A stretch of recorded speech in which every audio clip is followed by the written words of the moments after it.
Learn English slowly and clearly. Listen, repeat, and feel the words. Repeat this video every day to improve your English. At the beginning, love didn't feel loud. It felt simple. It felt warm. It felt safe. We didn't need big plans. We didn't need perfect days.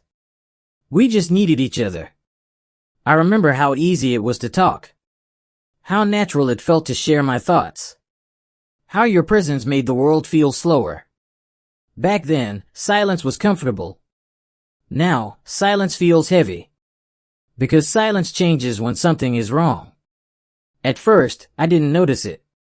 Or maybe I noticed it, but chose to ignore it. We laughed less. We listened less. We assumed more. And assumptions slowly replaced love. You started answering with short words. I started asking fewer questions. Not because I didn't care, but because I was afraid of the answers. Sometimes, I wanted you to notice my sadness without me explaining it. And sometimes, you wanted peace without constant conversations. And that's where the conflict lived. Between what I needed and what you were able to give. We never fought about the real problem. We fought about time. About messages. About being late. About small things. But the truth was deeper. I wanted to feel chosen. You wanted to feel free. I wanted reassurance. You wanted trust. And neither of us knew how to ask for it the right way. So we hurt each other, quietly. There were moments when I looked at you and wondered if you were still in love with me. Or just used to me.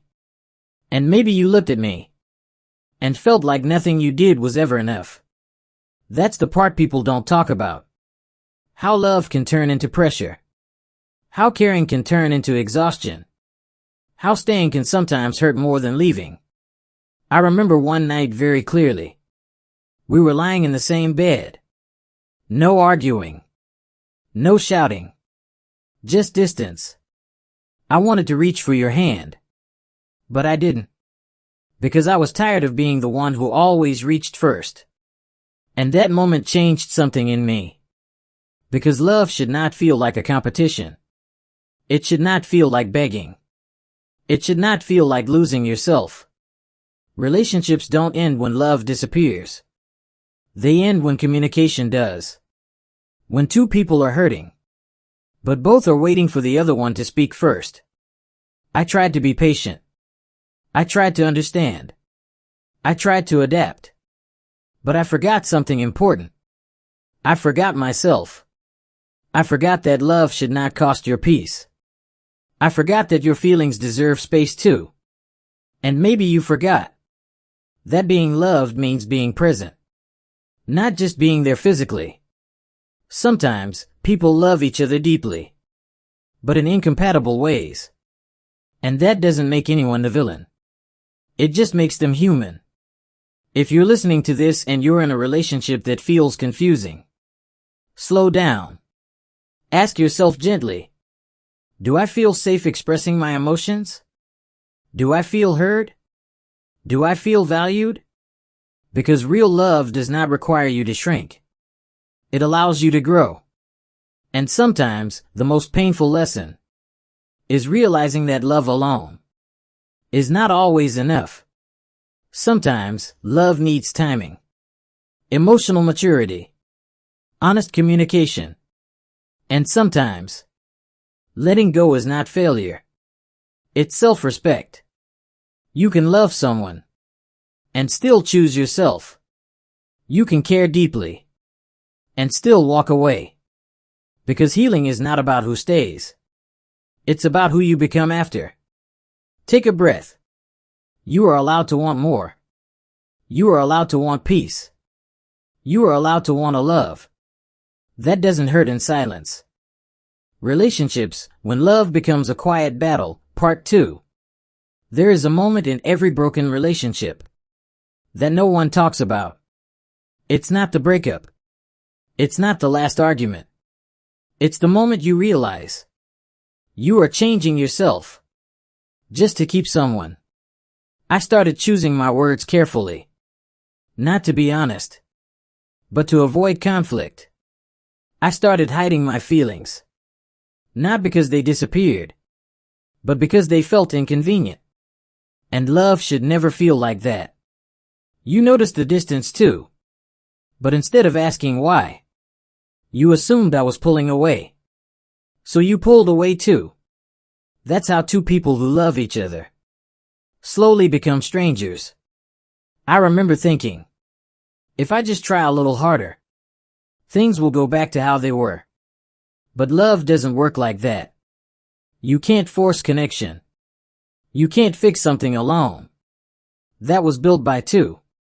Some days were good. Those days gave me hope. We laughed again. We touched again. And I told myself, see, we're fine. But the bad days always came back. Because unresolved feelings don't disappear. They wait. They wait for the next misunderstanding. The next silence. The next disappointment. I wanted reassurance. You wanted space. And instead of talking about it, we defended ourselves. I defended my emotions. You defended your independence. And slowly, love turned into a negotiation. How much can I give without losing myself? How much distance can I take without losing you? That's when I realized something painful. We weren't fighting each other. We were fighting our own fears. Fear of abandonment. Fear of suffocation. Fear of being too much. Fear of not being enough. And fear makes people do strange things. It makes them cold. It makes them silent. It makes them hurt the people they care about. There was a day I looked at myself in the mirror and didn't recognize who I was becoming. I was tired. Emotionally tired. Not because I didn't love you, but because loving you was starting to cost me myself. That's when the question changed. It wasn't, do I love you? It became, is this love healthy? And that question is terrifying. Because sometimes the answer is no. Even when the feelings are real. Letting go doesn't always mean you stopped caring. Sometimes it means you finally started caring about yourself. If you're listening to this and you feel constantly anxious in your relationship, that's not love asking you to grow. That's love asking you to pay attention. A healthy relationship does not make you feel afraid to speak. It does not make you feel guilty for having needs. It does not make you feel like love is something you have to earn every day. Love should feel like support, like partnership, like safety. And if it doesn't, it's okay to walk away. Walking away is not weakness. Staying in something that breaks you silently is. Sometimes two good people meet at the wrong time.